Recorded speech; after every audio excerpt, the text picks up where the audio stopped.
नाज़रीन, कराची के दिल में बसने वाला गुल प्लाजा एक लम्हे में जिंदगी से मौत का इस्तेआरा बन गया है। कमिश्नर कराची की हतमी तहकीकाती रिपोर्ट के मुताबिक आग रात 10:15 पर ग्राउंड फ्लोर के फ्लावर शॉप में लगी, जहां एक मामूली सी गफलत ने पूरे प्लाजा को जहन्नुम में बदल दिया।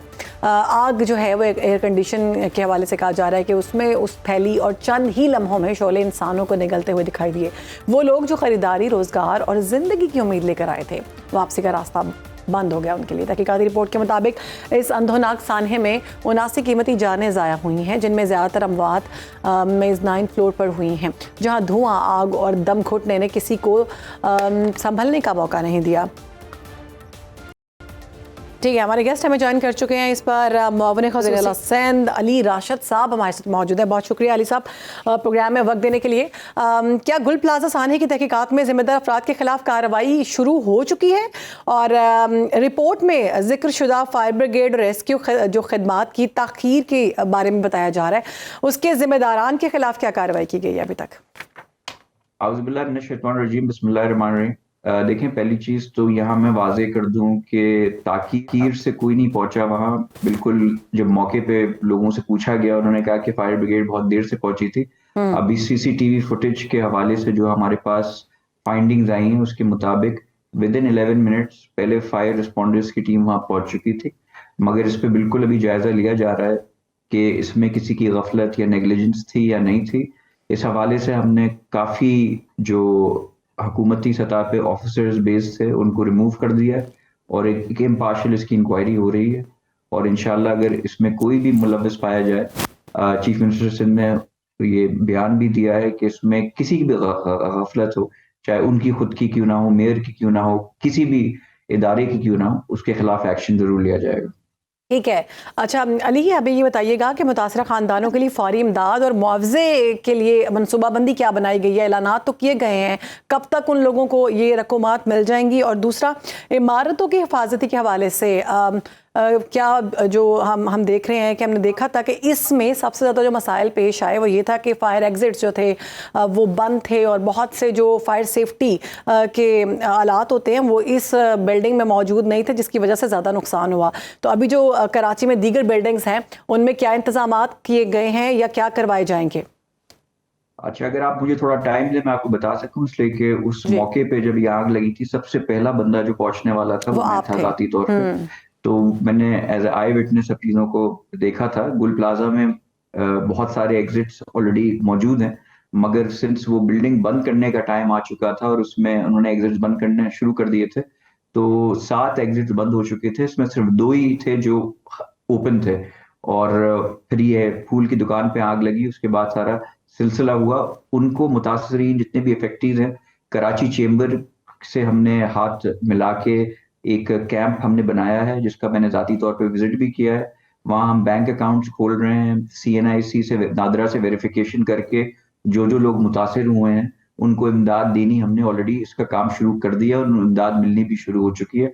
सेकेंड फेज में हम जितने भी दुकानदार थे उनका जो नुकसान हुआ है माली, उसकी इन्वेंट्री बना के वेरिफिकेशन करके कि वाकई उतना माल था, उनको फिर कॉम्पनसेशन भी दी जाएगी। उस हिसाब से इमीडिएटली 5-5 लाख तो हमने सबको डिस्पर्स कर दिए हैं कि किचन एक्सपेंस उनका चल सके। फिर उनका नुकसान जितना हुआ है वो हम पूरा भरेंगे और उसके साथ इस गुल प्लाजा को फिर से तामीर करके हम खड़ा भी करके वापस दुकानदारों को दिया जाएगा। और फिलहाल हमने कुछ बिल्डिंग्स का इंतजाम किए हैं जहां वो ट्रेडर्स जो बिजनेस करते थे कि अपना वो ट्रेडर्स वहाँ मौजूद जो हैं वो अपना कारोबार उस दूसरी मेक शिफ्ट जो बिल्डिंग हम बना रहे हैं उधर ट्रांसफर कर सके। और ये मैंने ज़ाती तौर से जितने भी मुतासर लोग थे वहाँ मौजूद, उनसे मैंने 1 by 1 जाके मुलाकात भी की। वो भी मुतमईन थे सिंध हुकूमत की जो इकदामात हैं, और वहाँ के जो गुल प्लाजा के एसोसिएशन के जो हेड हैं उनका भी आपने बयान देखा होगा, वो भी मुतमईन है कि सिंध हुकूमत जितने भी इकदामात कर रही है वो उनको काबिल कबूल। ٹھیک ہے. اچھا علی راشد صاحب یہ کہیے گا کہ قرضہ بھی دیا جا رہا ہے جو دکاندار وہاں پر موجود تھے یا پھر جو اس کا شکار ہوئے ان کے گھر والوں کو چونکہ پیسے تو دیے جا رہے ہیں, ان کی ہیلپ کی جا رہی ہے. اس کے علاوہ سندھ حکومت کی جانب سے یہ بھی کہا گیا ہے کہ اگر آپ اپنا بزنس دوبارہ سے سٹارٹ کرنا چاہتے ہیں تو ہم آپ کو پیسے دیں گے تو آپ اپنا بزنس سٹارٹ کریں. اس کا کیا پروسیجر ہوگا اور اس کے اوپر جتنا بھی مارک اپ پڑے گا وہ سندھ حکومت دے گی؟ جی بالکل, اس کو ہم انٹرسٹ فری لون, ایسے ہماری جو سندھ انٹرپرائز ہے اس کے تھرو ہم ان لوگوں کو ایک سافٹ لون جس کو کہتے ہیں, جس میں سود یا انٹرسٹ نہیں ہوتا, وہ ان کو ہم دے رہے ہیں اور ان کی اپلیکیشن بھی جمع ہونی شروع ہو گئی ہیں. میں آئی ٹی کا مشیر بھی ہوں, تو میں نے یہ بھی ان جتنے بھی ٹریڈرز ہیں ان کو فی الفال یہ بھی آفر کی ہے کہ ای کامرس کے ذریعے کہ وہ اپنے سامان, سندھ حکومت ان کو ای کامرس کی وہ ویب سائٹس بنا کے دے کہ وہ آن لائن بھی یہ چیزیں اپنی بیچ سکیں جو ٹریڈرز وہاں کے ہیں. اور جو بھی ہم سے ہو سک رہا ہے ہم بالکل کر رہے ہیں. اور ہم نے کراچی چیمبر کو اس میں بیچ میں رکھا ہے, اس لیے ظاہر سی بات ہے کہ ٹریڈرز اور جو بزنس کمیونٹی ہے ان کو ہمارا اس میں ساتھ دینا ہے کہ وہ آئیڈینٹیفائی کر سکیں اور بیٹر گائیڈ کر سکیں کہ کس طرح کس کو ہیلپ کرنا. اور اس عمل سے بزنس کمیونٹی جو چیمبر کے لوگ ہیں وہ بھی مطمئن ہیں, فیڈریشن کے لوگ بھی مطمئن ہیں, جو متاثر جو اس چیز سے لوگ ہوئے ہیں وہ بھی ہیں. اور اس پہ انکوائری بھی چل رہی ہے اور کافی لوگوں کو ہٹایا بھی گیا ہے, اور مزید بھی اگر کہیں غفلت ہمیں دکھی تو اس میں ہم بالکل ایکشن لیں گے. ٹھیک ہے. اچھا علی صاحب, ایم کیو ایم کی جانب سے بھی بڑی پریس کانفرنس کی گئی ہیں, سارے معاملے پر کہا گیا کہ حکومت کی جانب سے جو اقدامات تھے وہ ٹھیک نہیں تھے اور جو انتظامات ہونے چاہیے تھے وہ سب کچھ ٹھیک نہیں تھے. اس کے علاوہ سیکیورٹی کے حوالے سے انہوں نے بات کی کہ ہماری سیکیورٹی لی جا رہی ہے, جبکہ شرجیل انعام میمن صاحب نے فرمایا کہ بالکل سیکیورٹی نہیں لی جا رہی اور ایون سیکیورٹی پہلے سے زیادہ ان کے پاس موجود ہے. تو اس میں حقیقت کیا ہے؟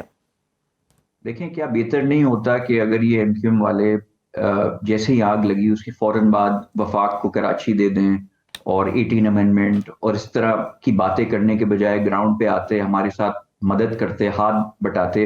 اگر کوئی چیزیں کوتاہیاں ہم سے ہو رہی تھیں, کہیں ہمارا کام کہیں صحیح نہیں تھا تو اس کی نشاندہی کرتے. ایک بلینکٹ سٹیٹمنٹ دے دینا کہ جی کام صحیح نہیں ہوا بڑا آسان ہوتا ہے. دیکھیں وہ اپوزیشن میں ان کا کام ہے تنقید کرنا, وہ تو میرے خیال سے کوئی حکومتی اچھا بھی کام ہوگا تو اس کو برائی کہیں گے, بیکاز دیٹس their جاب. ان کا کام ہی ہے خامیاں نکالنا, اور ان کو ایک موقع مل گیا ہے, ان کی سیاست دفن ہو چکی ہے تو ان کو ایک موقع ملا ہے کہ اس چیز پہ سیاست کر کے, اور ایک ان کا ماضی رہا ہے لاشوں پہ سیاست کرنے کا, اور وہی افسوس کی بات ہے کہ اس کو کنٹینیو کرتے ہوئے تسلسل کو اس لاشوں پہ سیاست کر رہے ہیں اور اس سے پولیٹیکل مائلیج گین کرنے کی کوشش کر رہے ہیں. ٹھیک. اچھا علی صاحب, ایک نجی ٹی وی کے اینکر کی جانب سے بھی غم و غصے کی حالت میں یہ کہا گیا کہ اگر آپ سے نہیں سنبھالا جاتا یہ سارے معاملات جو ہم دیکھ رہے ہیں سندھ کے, کہ پہلے ڈمپر مافیاز نے لوگوں کو کچلا, اس کے بعد اسٹریٹ ٹائمز, اس کے بعد لوگوں کا مین ہول میں گرنا, اور اس کے بعد اب یہ آگ کا معاملہ, انتہائی خطرناک اور خوفناک صورتحال تھی. تو ان کی جانب سے یہ کہا گیا, مشورہ دیا گیا کہ آپ پرائیویٹائز کر دیں سندھ کو. یہ اس موقف کو آپ کیسے دیکھتے ہیں؟ دیکھیں, میں پہلے تو وضاحت کر دوں کہ وہ اینکر نہیں ہے, صحافی نہیں ہے, وہ ایک کمیڈین ہے اور کامیڈی شو کرتے ہیں. تو وہ ان کو سیریسلی ویسے ہی لینا نہیں چاہیے, کامیڈی ان کا کام ہے کرنا. تو شاید انہوں نے آن اے لائٹر نوٹ یہ بات کہی ہے, اگر سیریسلی بھی کہی ہے تو بہت ہی غیر مناسب تھی. میں کچھ پریس اور صحافیوں کی ایسوسیشنز کے بیانات سن رہا تھا, انہوں نے اس کو کنڈیم بھی کیا ہے کہ صحافیوں نے تو ایسی کوئی بات نہیں کی. اس لیے کہ کراچی ہو یا سندھ ہو, جو یہاں بستے ہیں لوگ وہ ماں کا درجہ دیتے ہیں اپنی دھرتی کو, اور یہ کہہ دینا کہ اس کو لیز کر دیا جائے, اس کو یہ پرائیویٹائز کر دیا جائے, تو میرے حساب سے غیر مناسب بات ہے. اور اس پہ ہمارے انفارمیشن منسٹر نے بھی کہا ہے کہ اس پہ تھوڑا غور کرنا چاہیے کہ ایسی باتوں سے گریز کرنا چاہیے. مگر یہاں وضاحت کر دوں, وہ نہ کوئی اینکر ہیں نہ کوئی میڈیا پرسن ہے, وہ ایک کامیڈی شو کرتے ہیں. اور مجھے نہیں سمجھ آ رہا کہ انہوں نے کس کیفیت میں یہ بات کی, بٹ بہت ہی غیر مناسب بات تھی. ٹھیک ہے, بہت شکریہ.